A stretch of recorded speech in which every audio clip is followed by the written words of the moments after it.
Hai, hello, salam sejahtera Malaysia. Selamat datang ke channel Fels Lifestyle. Terima kasih tuan-tuan dan puan kerana terus setia dan terus bersama di dalam channel ini. Ini satu keputusan, satu kejutan yang buruk. Kalau perkara ini benar, sah Mak Muhyiddin, Mahathir, Hadi Awang dan semua yang cuba untuk menjatuhkan Anwar tidak ada harapan lagi. Siapapun juga yang cuba untuk menumbangkan Anwar pada PRU16, yang cuba untuk menjadi lawan kepada Anwar merebut jawatan Perdana Menteri ke-11 pada PRU16 nanti, kalau ini benar, mereka sudah tiada harapan. Nazri dalam satu kenyataan, siapa lagi PM ke-11 jika bukan Anwar? Setelah menamatkan tempo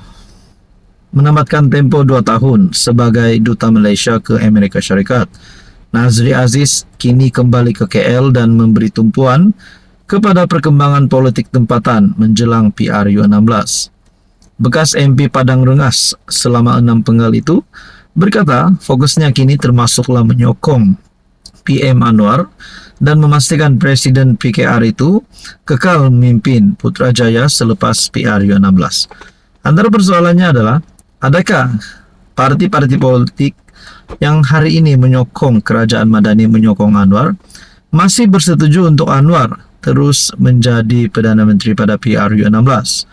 Bukankah ataupun adakah mereka mempunyai calon mereka sendiri? Mungkin daripada GPS, GRS, UMNO BN,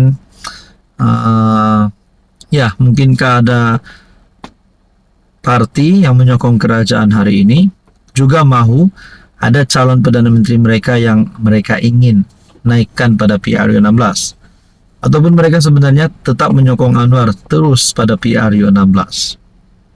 Pada temu bual bersama Malaysia Kini, Nazri berkata sokongan terhadap Anwar antaranya berpunca daripada kebimbangan kerana tiada calon lain yang berpotensi memegang jawatan PM, termasuk dalam partinya sendiri UMNO. Saya sangat bimbang untuk negara ini kerana tanpa PMX siapa yang akan menjadi PM? Jadi saudara-saudara yang saya hormati, menurut anda kalau bukan Anwar siapa yang akan jadi Perdana Menteri? Apa komen anda? Hai, hello, salam sejahtera Malaysia. Selamat datang ke channel Fels Lifestyle. Saudara-saudara yang saya hormati, kita direct to the point saja. Mungkin kita sudah mendengar berkaitan dengan skandal rasuah di Sabah. Mungkin kita sudah mendengar beberapa adun yang disebut. Dan ada antara nama pemimpin tertinggi di dalam kerajaan negeri Sabah, termasuk Ketua Menteri Sabah, yang disebut di dalam skandal ini. Jadi semakin panjanglah episod skandal rasuah di Sabah ini. Ini satu keputusan warisan. Haji G cakap tak serupa bikin. Menurut kenyataan warisan ini, Haji G cakap tak serupa bikin. Inilah pandangan terus terang Ketua Penerangan Warisan Aziz Zaman mengenai gesaan Ketua Menteri Sabah Haji G Nur agar penjawat awam mengelak rasuah dan salah guna kuasa. Dia berasa lucu bahawa Haji G dengan yakin menyatakan bahawa tren sekarang CCTV ada di mana-mana, rakyat sendiri yang menjadi CCTV. Saya harus memuji keberanian Haji G kerana memberi nasihat tentang integriti kepada penjawat awam. Katanya dalam satu kenyataan, bagaimanapun Aziz menyatakan bahawa rakyat Sabah tidak melupakan kenyataan Haji G sebelum ini, di mana beliau mencadangkan bahawa dana yang dibincangkan dalam video yang membabitkan adun Sabah boleh menjadi derma politik. Aziz menambah bahawa kenyataan Ketua Menteri, jika wakil rakyat hanya bergantung pada gaji mereka, mereka tidak cukup makan pun, telah menjadi bahan cemuhan. Merujuk kepada ucapan Haji G pada Majlis Amanat Tahun Baru di Pusat Konvensyen Antarabangsa Sabah SICC, Aziz bertanya, adakah Ketua Menteri terbabit sedar bahawa kepercayaan rakyat bukan dibina semata-mata melalui ucapan, sebaliknya melalui tindakan konkret. Ketulusan bukan sekadar slogan yang disebut dalam majlis rasmi, tetapi harus dibuktikan dengan keberanian untuk bersikap terbuka terhadap sebarang siasatan dan dakwaan. Rakyat tunggu jawaban. Aziz juga berkata Menteri di Jabatan Perdana Menteri Undang-Undang dan Pembaharuan Institusi Azalina Othman menyatakan di Parlimen bahwa SPRM telah membuka 2 kertas siasatan yang kini dalam semakan oleh timbalan pendakwa raya. Adakah Haji G telah dipanggil untuk memberikan kenyataan? Apakah status kertas siasatan? Adakah mereka telah dirujuk kepada timbalan pendakwa raya? Dia bertanya, adakah salah satu daripada kertas siasatan ini berkaitan dengan aduan terhadap Haji G juga?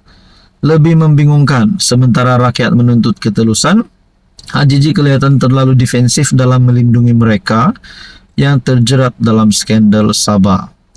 Jadi saudara-saudara, mengenai video yang dikeluarkan oleh pemberi maklumat yang mendakwa telah merasuh adun untuk mendapatkan lesen cari gali mineral, Haji G mendakwa ia cubaan untuk menjejaskan pentadbirannya. Pemberi maklumat itu juga telah dituduh menjadi sebahagian daripada kartel yang bertujuan untuk memonopoli aktiviti perlumbungan di Sabah. Jadi persoalan dan pertanyaan saya adalah, kalau benar Haji G cakap tak serupa bikin, beliau bukanlah ketua menteri yang menjadi pilihan rakyat Sabah. Saya percaya rakyat Sabah keseluruhannya mahu ketua menteri yang cakap serupa bikin, bukan tak serupa bikin. Tapi kita nantikan saja. Andai katalah PRN pada tahun ini, kalau Haji G dapat ditumbangkan, beberapa komen yang saya lihat melalui channel saya ini berkata mereka memilih warisan untuk sekali lagi jadi kerajaan negeri, memilih Syafiq Abdal untuk menjadi ketua menteri. Jadi saudara-saudara, Anda rasa siapa yang akan menang pada PRN Sabah tahun ini? Dan mungkinkah ada gabungan baharu, mungkin daripada UMNO Sabah dan Warisan? Kita nantikan saja. Ataupun mungkin juga JRS akan kekal menjadi kerajaan negeri. Apa komen Anda? Hai, hello, salam sejahtera Malaysia. Selamat datang ke channel Fels Lifestyle. Terima kasih kerana terus setia dan terus bersama di dalam channel ini. Tuan-tuan dan puan, mungkin Anda yang menonton video hari ini pernah mendengar satu kenyataan berkaitan dengan tebuk atap. Tebuk atap 2.0. Langkah untuk tumbangkan Anwar. Langkah untuk tumbangkan kerajaan madani, kerajaan perpaduan. Saya pasti kita pernah mendengar perkara ini. Lebih-lebih lagi ada daripada kepimpinan pembangkang berkata PRU mengejut, tidak mustahil diadakan pada penghujung tahun ini. Tapi saudara-saudara, adakah selepas Aidilfitri antara Tariq Anwar Ibrahim akan tumbang? Saya sebagai rakyat Malaysia menyokong sekiranya Anwar Ibrahim, Perdana Menteri hari ini, diberikan satu penggal. Kalau nak tumbangkan Anwar, tunggulah PRU 16.